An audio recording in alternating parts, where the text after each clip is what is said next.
नमस्कार. श्री मुकुंद महाराज व दत्तोबा महाराज दिंडी 16 आटके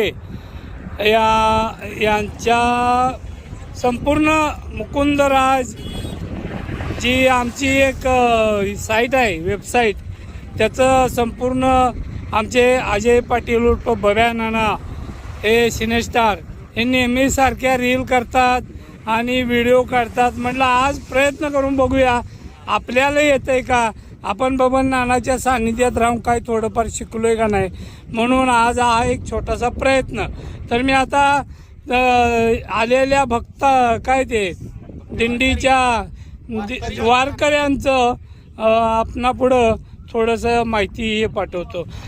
नमस्कार, आपलं नाव काय? अनिल पाटील, गाव आटके. आटके. आता आपलं काय दुखतंय म्हणून इथं बसलंय? आपलं पहिलं बघा पायाची शिर दुखत होती, बर. दिंडीत आल्यापासून आता व्यवस्थित चाललेलं आहे बघा. हा. म्हणजे तुम्ही इथंपर्यंत एवढं चालला दिंडीत, त्याच्यामुळं तुमच्या पायाची शिर जी होती दुखत होती ती बंद झाली. तर कमलाकर पाटील यांनी असंच पुढं कायमस्वरूपी चालत गेले आंध्र प्रदेशमध्ये, तर काय होईल? काय नाही, आपण गाडी मागवायला लागला.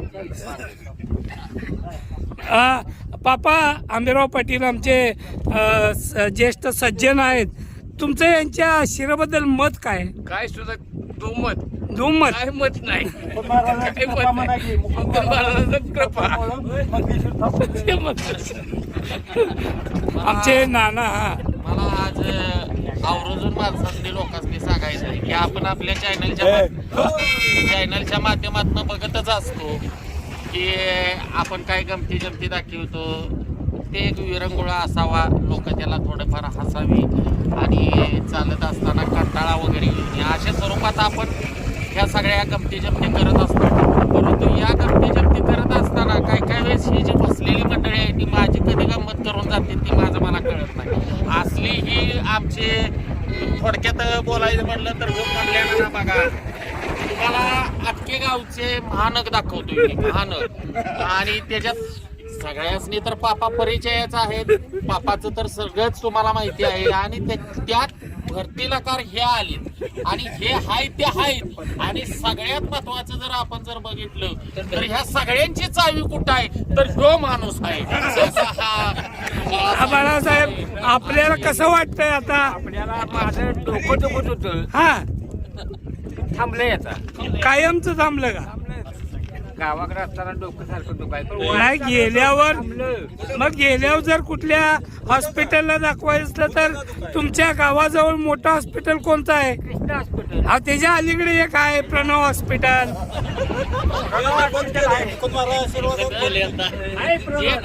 आणि एक दुसरे माणसांनी दुसरे माणसांनी सांगायचं ह्या गमती जमती करत आहे, परंतु अट्टल असं म्हणत असतो आपण ज्यांना, ती लोक सुद्धा या आपल्या दिंडीमध्ये दिंडीचा नियम पाळतात. ह्याचा एक अभिमान वाटतो. आणि दुसरी गोष्ट काय वाटतं की याचं कौतुक वाटतं. काय वेळेस आम्ही 2-3 दिवस लक्ष पण ठेवलंय, मग मी असेल, सुनेबापू असेल किंवा इतर कोणी असेल, की आम्हाचा कानाडोळा करून हे कुणीकडे जाऊन आले. परंतु तसं काही घडलेलं नाही. या लोकांनी नित्यनियमानं अशी दिंडी केलेली आहे आणि पायीवर चालतायत. कंटाळा आला तर एखाद्या ट्रॅक्टरात बसतायत, नाही बसत तरी पण, आणि अत्यंत प्रामाणिकपणानं सेवा. बरोबर. काय यांचा गैरसमज असा पण नाही. होतोय हो. की ही लोक दिंडीला गेल्यामुळे मागे पाऊस पडला. असं काही नाहीये, तसं काही नाहीये. जी आहेत ती सगळी गमतीदार आहेत, पण दिंडीत असा अनुचित प्रकार आतापर्यंत काय घडलेला नाही. आणि पांडुरंगानं चांगली यांना सद्बुद्धी द्यावी, पांडुरंगानं यांना चांगली सद्बुद्धी द्यावी की नुसत्या दिंडीपुरतंच नसावं तर ह्यांच्या संसारामध्ये सुद्धा हे असेच राहावे आणि त्यांना जे काय राहिलेली व्यसन आहेत ती पूर्णपणे सुटावी एवढीच पांडुरंगाला प्रार्थना. आता आमच्या गावचे ग्रामपंचायत सदस्य प्रतापराव पाटील. प्रतापराव पाटील, नमस्कार. नमस्ते. आपल्याला दिंडीत आल्यामुळं कसं वाटतंय? दिंडीत तसं माझी आत्ताची 4थी वेळ. अरे वा वा वा. मला बी वाटत होतं की बाबा दिंडीमध्ये जावं. मी एक वेळ आळंदी ते पुणा, म्हणजे आळंदी ते आपलं पुणा ते आळंदी केलेले आहे. आणि त्या पंढरपूर त्या वारीत आणि जी आता आम्ही चालू वारी केलेली आहे त्या वारीमध्ये अत्यंत म्हणजे त्या वारीची शिस्त आहे तशी ह्या सुद्धा वारी शिस्त आहे. सगळी माणसं चालतात स्वतः उठतात भजन करतात म्हणून नंतर त्यांचे ते सगळं आवरून पायी चालत आपलं आधीमध्ये नाश्ता बिष्टा सगळं असतं व्यवस्थित सगळ्यांची सेवा करत जातात. एकमेकाला फोन कोणाला काही बोलत नाही काय नाही, जे ते आपल्या मार्गाने जातात. त्यामुळं या दिंडीमध्ये पूर्णपणे समाधान वाटतं. धन्यवाद प्रतापराव. तरी सुद्धा मला कावळ्यागत यांच्यावर नजर ठेवावी लागते. माझ्या इतक्या कामाच्या व्यापातून आणि माझ्या ह्या तिसरा डोळा म्हणला तर कुठला आला, मोबाईल. कॅमेरा आला, हा. मोबाईल आला, या तिसऱ्या डोळ्यानं का होईना ह्यांच्याकडे मला लक्ष ठेवावं लागतंय. जय हरी. जय. आता आमच्या गावचे अगदी तडफदार दिंडीचे युवा नेते नमस्कार, आपलं नाव काय? विक्रम इंद्रराव पाटील. विक्रम इंदुराव पाटील. हेही पहिल्यापासून अगदी जोशात चालत आहेत. कुठं चालतात ते त्यांनाच माहित आहे, परंतु ते चालत आहेत दिंडीत. आपल्याला कसं वाटतंय दिंडीत आल्यामुळं? छान वाटतंय. आपण परत जाणार आहे का आज संध्याकाळी? मग काल काहीतरी कोणाजवळ ते बोलला की मी आज संध्याकाळी परत जाणार आहे, चुकीची बातमी आहे का?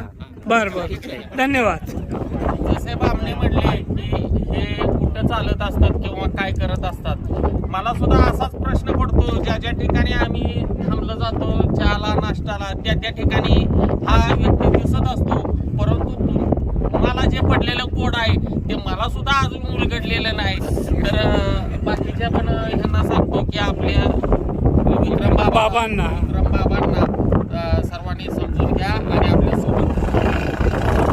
धन्यवाद मंडळी.